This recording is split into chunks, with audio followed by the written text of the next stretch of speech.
কথায় আছে আদা সকল রোগের দাদা।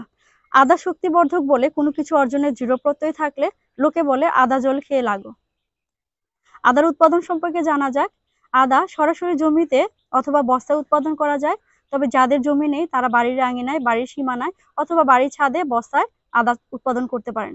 সেক্ষেত্রে প্রতি বস্তায় 18 থেকে 20 কেজি পরিমাণ উপকরণ প্রয়োজন।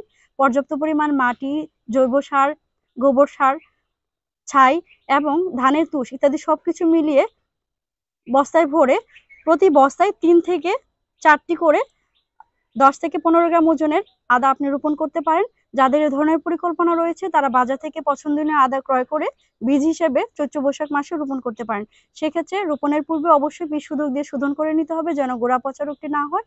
এবং আদা পানি সহ্য করতে পারে না, সেজন্য অতিবৃষ্টির পরে আদার গাছ এবং গোড়া ছত্রাকনাশক, বিশেষ করে ম্যানকোজেব গ্রুপের ছত্রাকনাশক দিয়ে স্প্রে করতে পারেন 3 থেকে 4 বার। তাছাড়া চূড়ান্ত ফলন পর্যন্ত পরিচর্যা করতে থাকুন। ধন্যবাদ।